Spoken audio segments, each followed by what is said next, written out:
ছি ছি ছি রে ব্যানার্জি, ছি ছি ছি রে ব্যানার্জি। তারপরে 2014-তে ভারতবর্ষে একজন স্ট্যান্ড আপ কমেডিয়ান এলেন, বলছে দেখ উনি বুঝে গেছে শিক্ষা দীক্ষার দরকার নেই, 500-1000-এ চলে যাবে, কিন্তু ডাক্তার না থাকলে মাথার ব্যান্ডেজটা বাজার কেউ থাকবে না। ডাকাত, পুলিশ, চোরের কলমটার ওপরে লেখা টিএমসি। আমি বলছি তুমি দেখে কোনোদিন সৌরভ গাঙ্গুলিকে বুঝেছিলে যে ও শালবনীতে চটির কারখানা খুলবে? ভারতবর্ষ তথা বাংলায় যদি সবচেয়ে বেশি কেউ লুটপাট, চুরি, ছিনতাই করে থাকে সেটা হচ্ছে ইস্ট ইন্ডিয়া কোম্পানি, দ্বিতীয়তে কালীঘাটান কোম্পানি। এটা ছাড়ার পর এটা ছাড়লে কি হবে ভেবে কমেন্ট, বা দাদা তোমার বাড়ির সামনে কি লালবাজারের লোক দাঁড়িয়ে আছে, ভিডিওটা ছেড়ে এই কমেন্টে আমাকে দাগিয়ে দিয়েছিল কোনো একটা দলের। যদি দলের সকলের থেকে এনার্জি না পায় তাহলে তো এই দুর্নীতিটা কন্টিনিউ করা সম্ভব। কৌতুকের চর্চাকে পাড়ায় পাড়ায় কৌতুক বা হাস্যকর বিষয় নিয়ে আলোচনা হতো, কৌতুক করা হতো। প্রত্যেকের বাড়িতে ভানু বন্দ্যোপাধ্যায় থেকে শুরু করে রবি ঘোষের ক্যাসেট ঘরে ঘরেই ছিল, এবং দেখা যেত বিভিন্ন সাংস্কৃতিক অনুষ্ঠান বা বিয়ের অনুষ্ঠানে সেখানে হাস্যকর কৌতুক থেকে শুরু করে বিভিন্ন গান বাঁধা হতো। কিন্তু পরবর্তীতে কালের নিয়মে দেখা গেল বাংলাতে যেন কিছুটা হলো ভাটা পড়ে গেল সেই কৌতুক। কিন্তু দেশ জুড়ে যদি দেখা যায় হিন্দি থেকে শুরু করে ইংলিশ, বিদেশের কথাও যদি বলা যায়, সেই কৌতুকের কিন্তু চলটা ছিল। পরবর্তীতে আবারও যেন বাংলার এই কৌতুকের পুনরুত্থান সামাজিক মাধ্যমকে যেন বেছে নেওয়া হয়েছে। সামাজিক মাধ্যমে বিভিন্ন রকম যে কৌতুকের দেখা যাচ্ছে সেখানে স্ট্যান্ড আপ কমেডি হিসেবে পরিচিত, এবং সেই স্ট্যান্ড আপ কমেডিতে বিভিন্ন ভাবে কিন্তু হাস্য রসিকতা থেকে শুরু করে বিভিন্ন কথা বলা হচ্ছে। তবে যে বিষয়টা সামনে উঠে আসছে, যে মানুষটার সঙ্গে কথা বলতে যাব, যে মানুষটার সঙ্গে আজকে একেবারে বসে গল্প করব, তার যে ডিসক্লেমার রয়েছে প্রথমেই এন্টারটেনমেন্ট এন্টারটেনমেন্ট এন্টারটেনমেন্ট, এবং তিনি কিন্তু স্পষ্টত যে বিষয়টা বলছেন সে বিষয়টা আপনাদের কাছে তুলে ধরবো। তিনি সরাসরি বলছেন যে এই বিষয়টা যদি এই ভিডিও দেখে কোনো রাজনৈতিক দলের গায়ে লাগে তাহলে তিনি খুশি হচ্ছেন। আমাদের সঙ্গে এই মুহূর্তে রয়েছেন stand up comedian Shantanu Bhattacharya. দাদা প্রথমে বাংলা হান্টে স্বাগত। নমস্কার। নমস্কার, তোমাদেরকে অনেক অনেক, তোমাদেরকেও স্বাগত আমার বাড়িতে, আমার ছোট্ট ঘরে। এই যে প্রথমত স্ট্যান্ড আপ কমেডিতে বাঙালির আবারও উত্থান, আবারও বাঙালি আসছে, আবারও স্ট্যান্ড আপ কমেডিয়ান করার যে চিন্তা ভাবনা, এটা এলো কিভাবে? বেসিক্যালি মানে আমি স্ট্যান্ড আপ কমেডিটা করতাম, মানে আমি যেই ফিল্ডে এই মুহূর্তে কাজ করি বা যেই প্রফেশনে কাজ করি এন্টারটেনমেন্ট জগতে, সেখানে আমার মূলত আসা স্ট্যান্ড আপ কমেডি। আমি বাংলার একটি টেলিভিশন চ্যানেলের একটা স্ট্যান্ড আপ কমেডি শো থেকেই আমার উঠে আসা। 2014-15 সাল নাগাদ সেই স্ট্যান্ড আপ কমেডি শো এর আমি ফাইনালিস্ট ছিলাম। তারপরে বেশ কিছুদিন আমি সেইভাবে স্ট্যান্ড আপ কমেডিটা করিনি, তার কারণ মানে আমার বরাবরই মনে হয়েছে স্ট্যান্ড আপ কমেডি এমন একটা মাধ্যম, বা কমেডি এমন একটা মাধ্যম যেটাতে খুব সিরিয়াস কথা বলা যায় হাস্যরসের মাধ্যমে, এবং সেটা মানুষের গায়ে বিঁধবে তবু মানুষ রিয়াক্ট করার আগে দুবার ভাববে, বা সেটা নিয়ে হাসতে হাসতে শুনে নিয়ে তারপরে চিন্তা করবে। তো সেই রকম কিছু বাংলা মাধ্যমে সেইভাবে আর হচ্ছিল না, সেই জন্য আমিও আর কমেডিটা নিয়ে সেইভাবে খুব একটা সিরিয়াসলি ভাবিও নি। তারপরে নিজের কাজবাজের মধ্যেই ছিলাম। বাট রিসেন্ট টাইমে হঠাৎ করে আমারও নিজের মনে হলো যে যেটা তুমি শুরুতেও বলছিলে, যে অন্যান্য আঞ্চলিক ভাষায় বলো বা হিন্দিতে যেভাবে স্ট্যান্ড আপ কমেডি মানুষ করছে বা এগিয়ে এসে করছে, সেটা কোথাও বাংলাতে একটু কম। তাই জন্য আমার মনে হলো যে হ্যাঁ, কাউকে তো একটা শুরু করতে হবে, মানে সকলে। এবং আমি মানে এই তোমাদের মাধ্যমে জানাতে চাই যে এটা করার আগে বা যখন আমি শ্যুট করেছি সেই সময় যে দর্শকরা ছিল প্রত্যেকে আমাকে বলেছে যে এটা ছাড়ার পরে সাবধান, এটা ছাড়লে কি হবে ভেবে নিস। বা এখনো যারা আমার শুভানুধ্যায়ী যারা কমেন্ট করছেন ভিডিওতে, প্রত্যেকে ভালো কমেন্ট করার শেষে একবার জিজ্ঞেস করছে, দাদা তুমি কি জেল থেকে কমেন্টের রিপ্লাই দিচ্ছ, বা দাদা তোমার বাড়ির সামনে কি লালবাজারের লোক দাঁড়িয়ে আছে। তো সেইটা তো একটু ছিল, বাট ওই যেটা বুঝতে পারছি সেটা থেকে যে সবার ভাবলেও প্রত্যেকের মনে একটা ভয় ছিল, তো কাউকে একটা শুরু করতে হতো।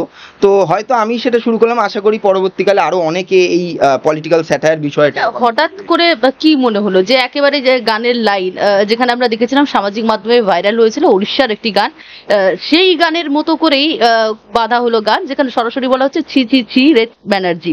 এই গানটা বাঁধার কি উদ্দেশ্য বলতে, দেখো মানে এই মুহূর্তে দাঁড়িয়ে আমি যেই যেই জিনিসগুলো সামনে চোখের সামনে ঘটতে দেখছি আমি সেইগুলো নিয়েই কমেডি করেছি। পার্টিকুলার যে কোনো একজনকে বা কোনো একটা দলকে উদ্দেশ্য করে পলিটিক্যাল স্যাটায়ার সেটাও কেউ বলতে পারবে না। যদি কেউ আমার 3টে এপিসোডই দেখে, এবং এটা একটা মজার বিষয় আমি বলি, যখন আমি প্রথম ভিডিওটা ছেড়েছিলাম তো অনেকেই কমেন্টে আমাকে দাগিয়ে দিয়েছিল কোনো একটা দলের হয়ে। যখন পরের ভিডিওটা ছাড়লাম দেখা গেল তাদেরকে নিয়েও আমি মজা করেছি, তখন আবার আরেকটা দলকে নিয়ে আমায় দাগিয়ে দেওয়া হলো। হ্যাঁ, সেটা মজার, বাট এই গানটা বাঁধার পেছনে যেটা মেন উদ্দেশ্য, ওই ভিডিওটাতে তো আমি একটা কোনো পক্ষকে আক্রমণ করছিলাম, আক্রমণ ইন দ্য সেন্স তাদের ভুলগুলোকে আমি তুলে ধরছিলাম। তো তাদের যিনি মাথা তাকে যদি বলতে হয়, তো সেইটা হিসেবেই প্রথম গানটা বাঁধা, এবং দ্বিতীয় গানটা নেওয়ার কারণ হচ্ছে এই গানটা সমাজ মাধ্যমে সবচেয়ে বেশি পপুলার। তো কোনো একটা পপুলার জিনিসকেই নতুন করে গড়লে মানুষের আরো বেশি মানুষের সাথে কানেক্ট করা যায় বলে আমার মনে হয়। টাইটেলটা কি হলো? টাইটেলটা তো বিষয়টা হচ্ছে আমি তো কারোর নাম ধরিনি, আমি পদবি দিয়ে বলেছি। এবার ভেবে নেওয়াই যেতে পারে যে আগের অন্তমিলের সাথে সেই পদবীর অন্তমিলটা মিলছে বলে সেই পদবিটা বলা। নাহলে কি অন্য পদবি ব্যবহার করো? হ্যাঁ, অন্তমিলে মিললে হয়তো অন্য পদবিও ব্যবহার করতাম, অন্তমিলে মেলেনি বলেই হয়তো সেই পদবি ব্যবহার করেছি। যে শব্দগুলি রয়েছে, যে পুরো বাক্য দেওয়া হচ্ছে, সেখানে তো সম্পূর্ণভাবে বাংলার সমসাময়িক যে রাজনীতি সেগুলো মিলে আসছে একটার পর একটা, যেভাবে হ্যাঁ, আমি তো পলিটিক্যাল স্যাটায়ারই করেছি। দেখুন, আমাদের দেশে কিছু আইন কানুন আছে, কারোর নাম মানে সরাসরি বলা যাবে না, কেউ প্রশাসনিক প্রধানের ওই জায়গায় বসলে তাকে অপমান করা যাবে না, সেই ক্রাইটেরিয়াগুলো মেনটেন করেই আমি মজাটা করেছি। সেই জন্যই কিছু ছদ্মনাম ব্যবহার করা, কিছু যেই নামগুলোয় মানুষ চিনবে কাকে আমি বলতে চাইছি সেগুলো বোঝা, সেই জন্যই সেটা করা। ভয় করেনি বললে মিথ্যে কথা বলা হবে, কিন্তু ভয় পেয়ে যদি বাড়িতে বসে থাকি তাহলেও তো কোনো লাভ হবে না করে। এবং স্ট্যান্ড আপ কমেডিটা তো পলিটিক্যাল স্যাটায়ার করবো এটা ভেবেই আসা যে সবার এগেনস্টে বলবো, মানে ভুলটার এগেনস্টে বলবো। সেখানে ভয় পেয়ে তো মানে ওই জলে নেমে তো ভয় পেয়ে লাভ নেই, তখন তো কুমিরের সাথে লড়াই করতেই হবে। যেখানে দাঁড়িয়ে কমেন্ট সেকশন গুলোতে আমিও দেখছিলাম যে বেশ কয়েকটা জায়গায় পুলিশের কথা, দুয়ারে পুলিশ পৌঁছাবে বা লালবাজার থেকে ফোন আসবে, এরকম বেশ কয়েকটা কমেন্ট দেখাই গেছে বেশিরভাগই। সেক্ষেত্রে মানে কোনো ফোন এসেছে, কোন কল এসেছে? না, এখন অব্দি আসেনি, সত্যি আসেনি, মিথ্যে কথা কেন বলবো। না, রাজনৈতিক দাদাদেরও ফোন আসেনি এখন অব্দি। তবে মানে প্রচুর মানুষ আমাকে, মানে আমার সাথে যারা পরিচিত বা আমাকে যারা দুম করে এখন রাস্তায় দেখলে চিনছে, প্রথমে কিছুক্ষণ ভিডিওর কথা বলার পরই তারা প্রথমেই বলছে যে দেখি সাবধানে। বহু লোক এরকমও আমাকে পরামর্শ দিয়েছে, কোনো একটা উকিলের সাথে কথা বলে রাখিস, দুম করে কিছু একটা ঘটে গেলে তাহলে তো লাগবে। তো আমি হাসি মুখেই সেটা সবার সাথে সেইটা নিয়ে আলোচনা করেছি।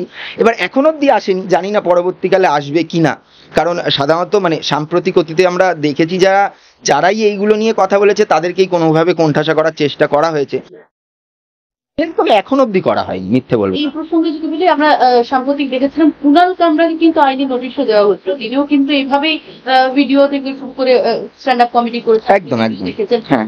যদি দেখা যায় রণবীর আলাবাদিয়ার যদি আমরা বিষয় দেখি, বিষয়টা অন্য ছিল, কিন্তু সেক্ষেত্রে দাঁড়িয়ে স্ট্যান্ড আপ কমেডি যেহেতু বাক স্বাধীনতা আছে, সেক্ষেত্রে ভিডিও বহুদিন বন্ধ ছিল তার, বা তার বিরুদ্ধে আইনি ব্যবস্থা, সেক্ষেত্রে দাঁড়িয়ে ভয় কোথাও কাজ করে না। বিষয়টা হচ্ছে দুটো বিষয় খুব আলাদা। রণবীর আলাবাদিয়ার যে ঘটনাটা সেটা হচ্ছে শালীনতা বা অশালীনতার বিষয়। সেটা হচ্ছে যে তুমি মানে বাক স্বাধীনতা আছে বলেই কতটা বলতে পারবে সেটারও একটা মাপকাঠি তো থাকা দরকার। তো সেইটা বলতে পারবে বলেই ও যেটা বলে ফেলেছিল, আমিও বিশ্বাস করি সেটা বলা যায় কি না ওরকম ওপেন ফোরামে আমারও মনে একটা দ্বিধা আছে।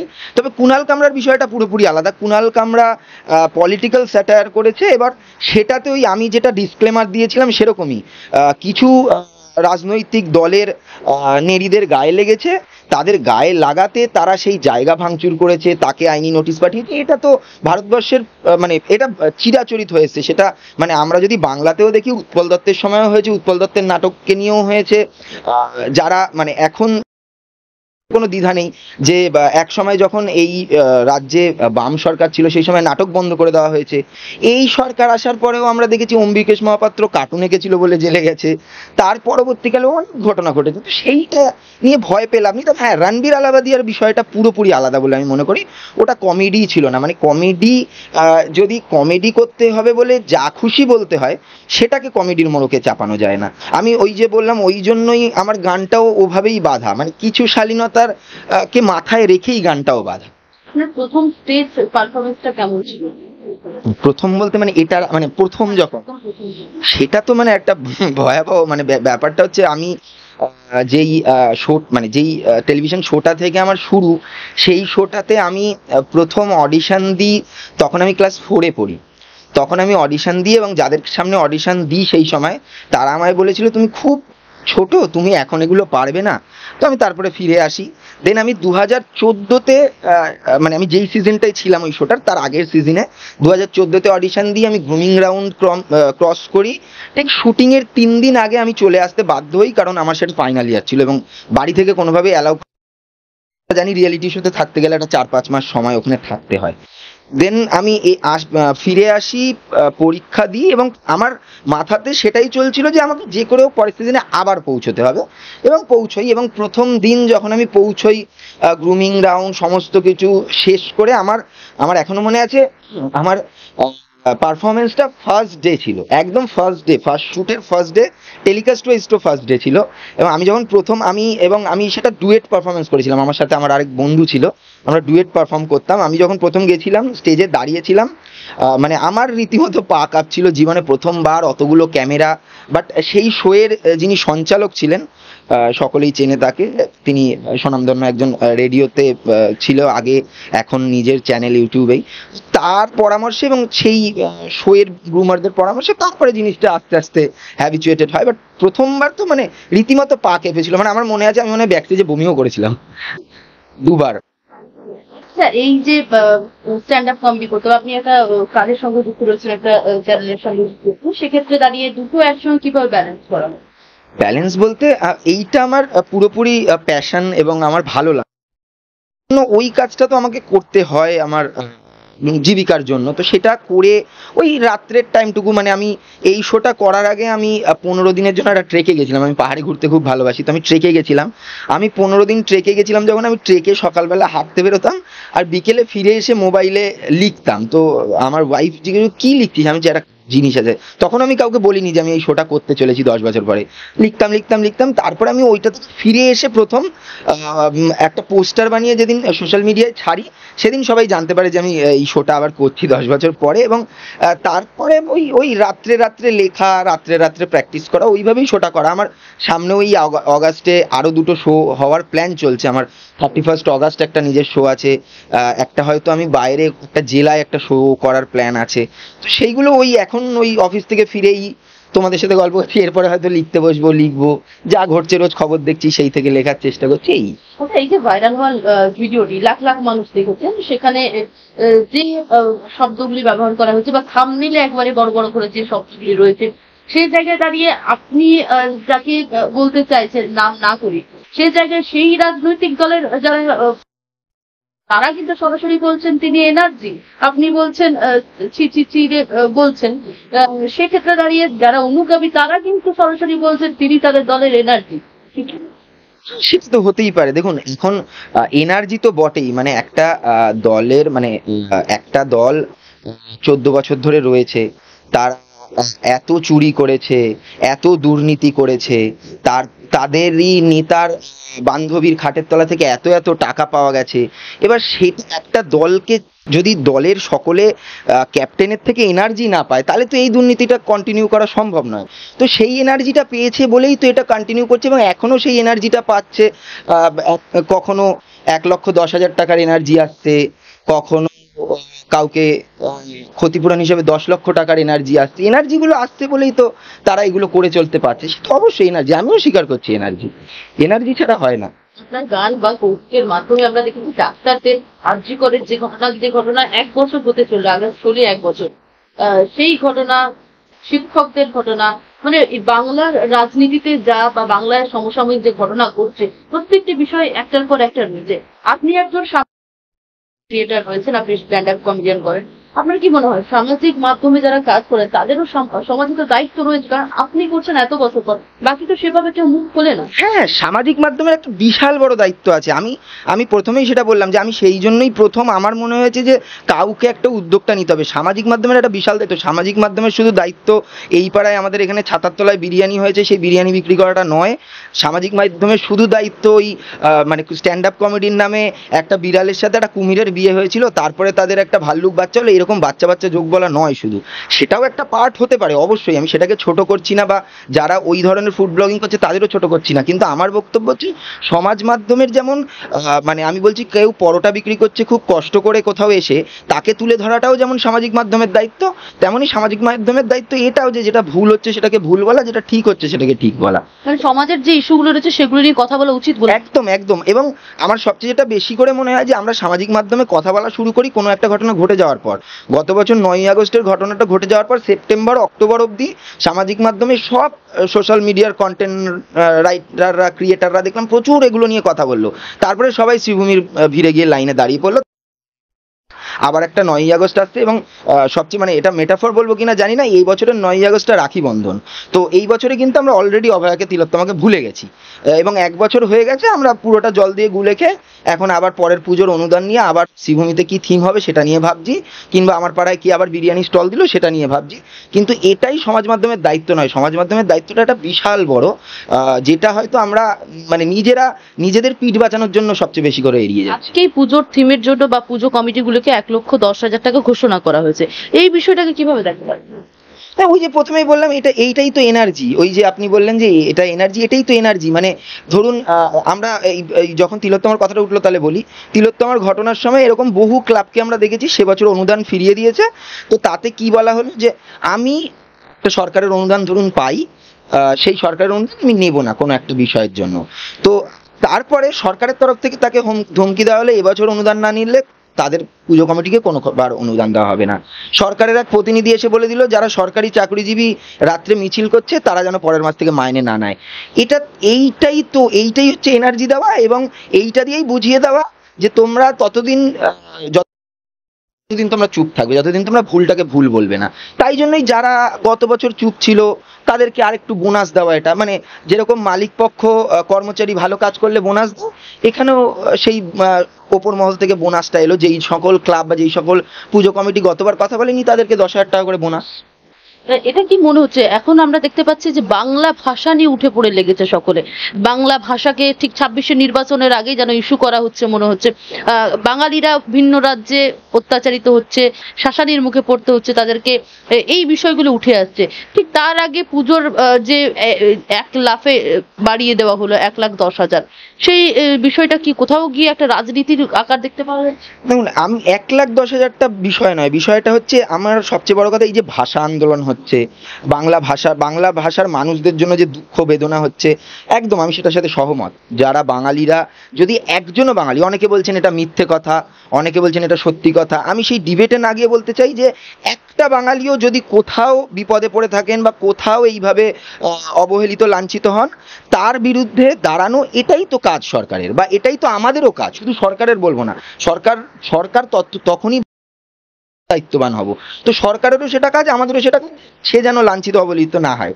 কিন্তু সরকারের তো এটাও কাজ যে 5 লক্ষ 7 লক্ষ 10 লক্ষ 14 লক্ষ মানুষ পরিযায়ী শ্রমিক হিসেবে বাইরের রাজ্যে গেছে, তাদের এখানে কর্মসংস্থান করা। তাহলে তো তাদের মহারাষ্ট্রে গিয়ে লাঞ্ছিত হতে হয় না, তাদের দিল্লিতে গিয়ে লাঞ্ছিত হতে হয় না, তাকে কেরালে গিয়ে সোনার কাজ করতে হয় না, যদি আমার এখানে কাজ থাকে। প্রায় 22 লক্ষ, তাহলে 22 লক্ষ মানুষের কাজ এখানে নেই।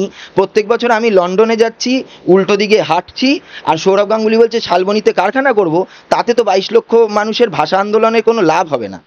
সৌরভ গাঙ্গুলি লন্ডনে ফ্ল্যাট কিনবেন, ডোনা গাঙ্গুলি নদীর পাড় দিয়ে যেতে যেতে মমতা ব্যানার্জিকে দেখাবেন, ওই দেখুন আমার ফ্ল্যাট, আমরা একটি ভিডিওতে দেখেছি, তো ওই দেখুন আমার ফ্ল্যাট, সেটা ভালো কথা।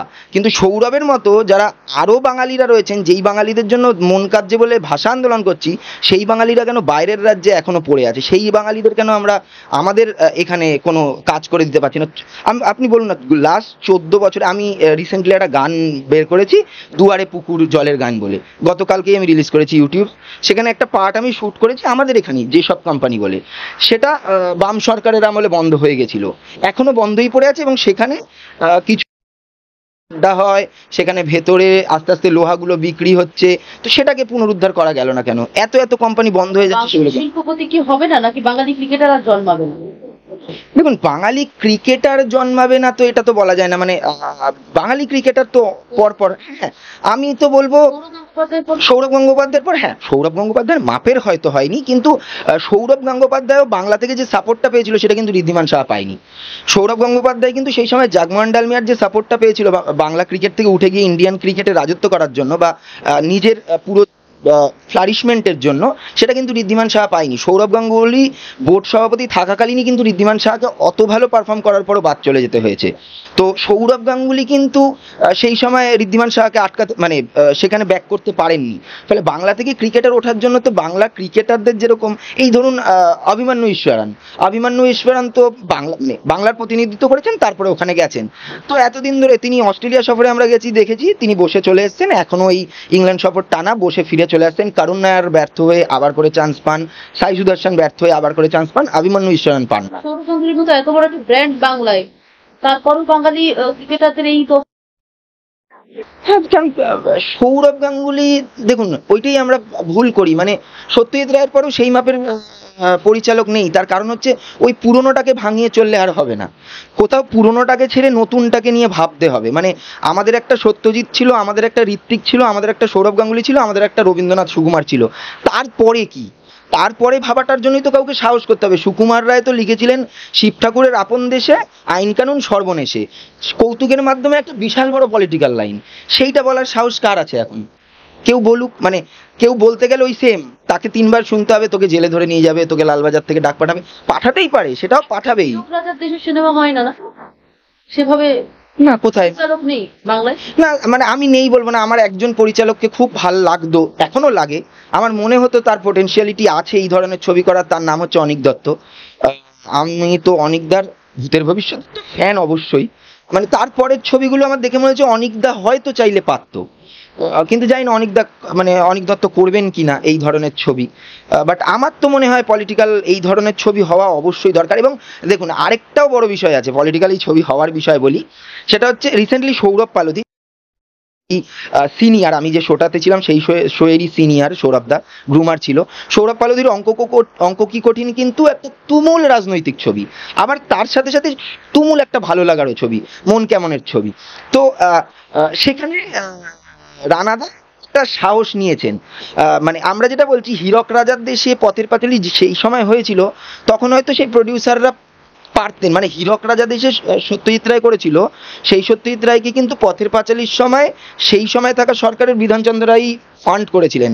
এখনো সরকারের ক্ষমতা আছে তার এগেনস্টে কথা বললে ফান্ড করার? যদি ক্ষমতা থাকে তাহলে এরকম ডিরেক্টর প্রচুর আছে, করবে, অবশ্যই করবে।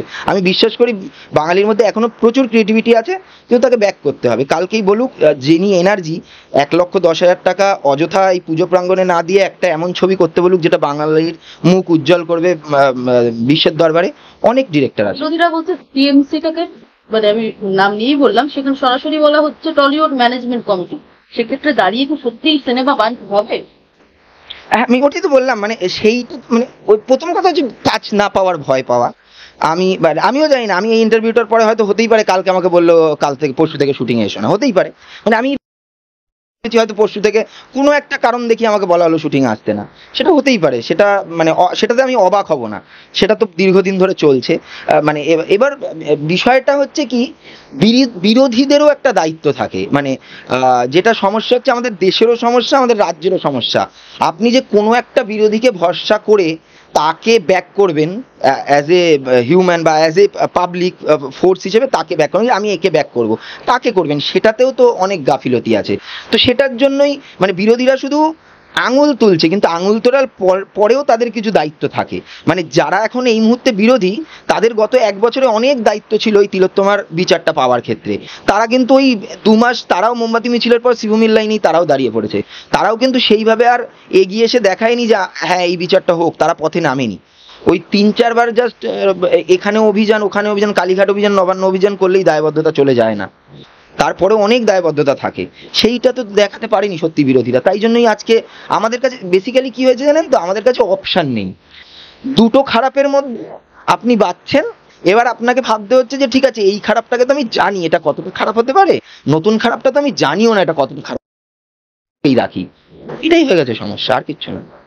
আচ্ছা, যে সময় একটা বিষয় দেখা যেত এই কৌতুকের মাধ্যমে আপনি যেমনটা বলছেন, বা সামাজিক মাধ্যমে এখন এখন চলটা রয়েছে, মানুষ পছন্দ করছে, দেখছেন, সেক্ষেত্রে দাঁড়িয়ে দেখা যাচ্ছে যে সময় বাম জামানায় আমরা দেখেছি আগুন পাখি বলা হতো, যার গান শোনা যেত।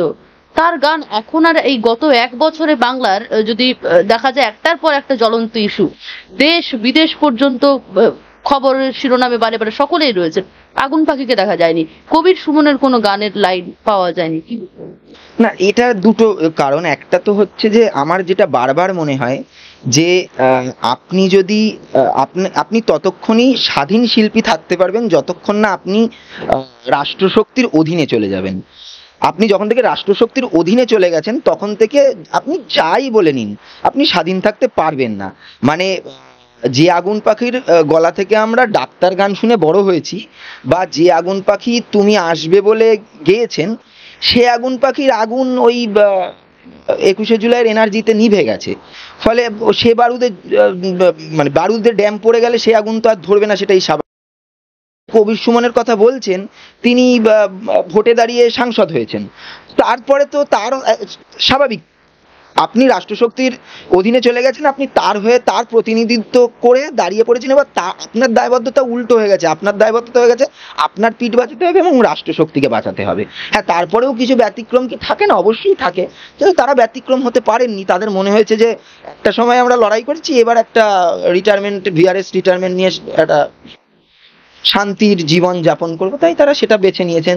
যারা বেছে নেননি তারা আবার করে বিরোধিতা করার চেষ্টা করেছেন, নিজেদের মতো করে করেছেন, তারও উদাহরণ তো আমরা দেখেছি।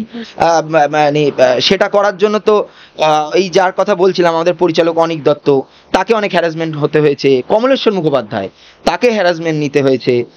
বহু আমরা অভিনেতা অভিনেত্রীদের জানি যারা সেই সময় তিলোত্তমার মিছিলে হেঁটেছিল বলে তাদেরকে অলমোস্ট ব্ল্যাকলিস্টেড করে দেওয়া হয়েছে। সেটা হয়েছে, তারা সেই দায়বদ্ধতাটা দেখিয়ে এগিয়ে এসেছিলেন বলে তাদের সাথে ওটা হয়েছে। যারা সেটা না দেখিয়ে ভেবেছে না ঠিক আছি, বাড়িতেই ভালো আছি, তারা সেটা করেছে। এই যে বারবার বলছেন যে আমি এই ভিডিওটার পর বা আগে যে লাস্ট ভিডিওর পর অনেকে বলেছেন যে বন্ধ হয়ে যেতে পারে, আপনি একটু আগেই বললেন যে আমি যে চ্যানেলে কাজ করি সেই চ্যানেল থেকেই হয়তো কালকে কাজ বন্ধ হয়ে, যদি এই ঘটনাই ঘটে পরবর্তীতে কি ভাবছেন? আপনি যে চ্যানেল করছেন সেই চ্যানেল ধরেই কাজ চালিয়ে যাবেন বা আপনার যে স্ট্যান্ড আপ কমেডি? হ্যাঁ, মানে যদি আমার মানে এখন যে জীবিকা যেটা, সেটা যদি আমাকে জোর করে বন্ধ করে দেওয়া, আমি জানি না বন্ধ করে দেওয়া হবে, আমি শিওর বলে দিচ্ছি না যে ভয় হবেই, নাও হতে পারে। যেরকম সবাই সন্দেহ করেছেন আমার বাড়িতে পুলিশ আসবে, আসেনি, বা আমাকে লালবাজারে ডেকে নিয়ে যাওয়া হবে, যায়নি, সেরকমই হয়তো নাও বন্ধ হতে পারে। তাহলে আমি যেভাবে আমার যেটা ভুল মনে হচ্ছে আমি সেটা বলে যাব। এবার যেদিন আমাকে মনে হবে যে কি রোধ করা যাবে না, ওটাই তো বলছি, মানে যেদিন আমার মনে হবে আমাকে কণ্ঠরোধ করার জন্য আমার জীবিকা আটকে দিলে আমার কণ্ঠরোধ করা যাবে, সেদিন হয়তো আমি উল্টো পথটাই বেছে নেব। হয়তো আমি মানে সেদিন থেকে আমার জীবিকাটা ছেড়ে হয়তো আমাকে কণ্ঠটাকেই আগলে রাখতে হবে। কারণ ওই যে বললাম, কারোর তো দায়বদ্ধতা আছে, তো আমি সেই দায়বদ্ধতাটার জন্যই যখন এসেছি, তো আমি যদি ব্যাকআউট করে যাই তাহলে এবার যেটা মনে হবে যে না, তাহলে তো মানে আমি যে 3টে ভিডিও বানিয়েছি, যেই উদ্দেশ্যে বানিয়েছি, সেটা মিথ্যে হয়ে যায়। তো সেটা মিথ্যে না করে আমার মনে হয় তার বরং লড়াই করাটাই শ্রেয় হবে বলে আমার ধারণা। এই যে এখন বর্তমানে যারা সামাজিক মাধ্যমে কন্টেন্ট করছেন, তাদের যে যেভাবে করছেন বা আগে যেভাবে হাস্য রসিকতা করা হচ্ছে, দুটোর মতো ফারাক আপনি কি দেখতে পাচ্ছেন? না, এখনো যারা কন্টেন্ট করছে তারা বেশ ভালো করছে। মানে আমি তার মধ্যে বেশ কিছু নাম বলতে পারি, খুব ভালো করছে। মানে আমার খুব পছন্দের বিটকেল বাঙালি বলে একজন ইউটিউবার আছে, সাইদ শামসিল। ও অসাধারণ কমেডি করে, মানে এবং ওর কমেডির মধ্যে ওর কমেডিটা আমার সবচেয়ে ফেভারিট। কেন ওর নামটা বললাম, ও কিন্তু রিসেন্ট টপিকের ওপর কথা বলে, ওই যেটা একটু আগে বলছিলাম, ওকে রণবীর আলাবাদিয়ার মতো বাজে কথা বলতে হয় না, ওকে জোর করে হাসাতে হয় না। ও রিসেন্ট টপিকের ওপর কথা বলে, ও রাজনৈতিক টপিকেও কথা বলেছে, ও রিসেন্ট যা যা ঘটেছে এবং সেটা নিয়ে মজা করে। মানে সেই কমেডি আছে। তবে যেটা সমস্যা হচ্ছে না, আগে এত মানে অ্যাক্সেস ছিল না মানুষের, তো অ্যাক্সেস ছিল না বলে খুব কম মানুষ ওই লাইমলাইটটায় পৌঁছতে পারতো, এবং ওই পৌঁছানোটা খুব ছাঁকনির মতো হতো। মানে ভানু বন্দ্যোপাধ্যায় বলুন, রবি ঘোষ বলুন, তারা অনেক ছাঁকনির পরে গিয়ে ওই লাইমলাইটটায় দাঁড়িয়েছেন বলে প্রত্যেকে জহুরি হয়ে দাঁড়িয়েছিলেন। কিন্তু এখন অনেক বেশি অ্যাক্সেস হয়ে গেছে। আমার কাছে একটা স্মার্টফোন আছে, আমার বাড়িতে একটা রিং লাইট আছে, আমি বসে একটা কমেডি করে দিলাম। সেই জন্য কি হচ্ছে, ওই আপনাকে অনেকগুলো মধ্যমের মধ্যে থেকে একটা উত্তমকে বাঁচতে হচ্ছে। ওই জন্য মনে হচ্ছে বাবা একটা পাতে দেওয়ার মতো না, পাতে দেওয়ার মতো কমেডি প্রচুর আছে। মানে আমি বলছি, আমার থেকে একটু সিনিয়র দীপাংশুদা খুব ভালো কমেডি করে। সাইদ শামসিলের কথা বললাম, উন্মেষ খুব ভালো কমেডি করে। উন্মেষ রিসেন্ট টপিকের ওপর প্রচুর করে, ওর বিএমএস বলে যে চ্যানেলটি। তো এরকম প্রচুর প্রচুর কন্টেন্ট ক্রিয়েটার আছে যারা ভালো কমেডি করছে না এমন নয়। হ্যাঁ, হয়তো একদম সরাসরি আমার মতো পলিটিক্যাল স্যাটায়ারে কেউ নেমে পড়েনি, বাট নিজের মতো সকলেই চেষ্টা করছে। হ্যাঁ, আমার সবচেয়ে ফেভারিট জনার পলিটিক্যাল স্যাটায়ার বলেই আমি এটা করতে নেমেছি। এবং আমি ওই জন্যই কিন্তু আমি বারবার বলছি, মানে আমার কিন্তু এটা এজেন্ডা নয় যে কোনো একজনকেই পার্টিকুলারলি বলবো।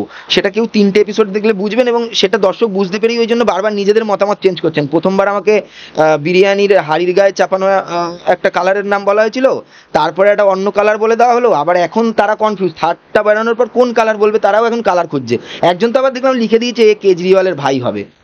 তো ঠিক আছে, সেটা মানুষের মনে হচ্ছে যেটা বলবে, বাট আমার এজেন্ডাটা হচ্ছে যেটা ভুল আমি ভুল বলবো, পলিটিক্যাল স্যাটায়ার করবো, এটাই হচ্ছে আমার এজেন্ডা। আচ্ছা, ভাইরাল হতে গেলে কি বিতর্কিত কন্টেন্ট করতে হবে, এরকম কোন ব্যাপার নেই? আমি কি খুব বিতর্কিত কিছু কন্টেন্ট করেছি? আমার তো মনে হয় না। আমি তো বরং যা যা ঘটেছে চোখের সামনে সেগুলোকে, আমি ইভেন আমার এটাও মনে হয় না আমি পলিটিক্যাল স্যাটায়ারটা খুব ভালো পারফর্ম করেছি। আমি নিজে পারফরমেন্সটা দেখছিলাম, আমার স্ত্রী আমার অনেক ভুল ধরিয়ে দিয়েছে, বলছে এইখানে বেশি নড়াচড়া হচ্ছে। আমি প্রচুরবার রিসেন্টলি বলেছি, আমি পরের যোগটা ভুলে যাচ্ছিলাম। আমি জাস্ট সমসাময়িক বিষয়গুলোকে পরপর মজার ছলে সাজিয়ে প্রেজেন্ট করেছি, সেটাতেই মানুষ এসেছে। কোনো বিতর্কিত কথা বলেছি বলে আমার মনে হয় না। এবং আমার মনে হয় না বিতর্কিত কিছু বললেই ভাইরাল হওয়া যায়। তবে হ্যাঁ, এটাও ঠিক, বিতর্কিত বলে ভাইরাল হওয়া যায় না এটা নয়, তবে বিতর্কিত ভাবে ভাইরাল হলে সেই ভাইরাল বেশি দিন থাকে না। সেটার প্রমাণ হচ্ছে আমাদের চারিপাশের প্রচুর কন্টেন্ট ক্রিয়েটাররা।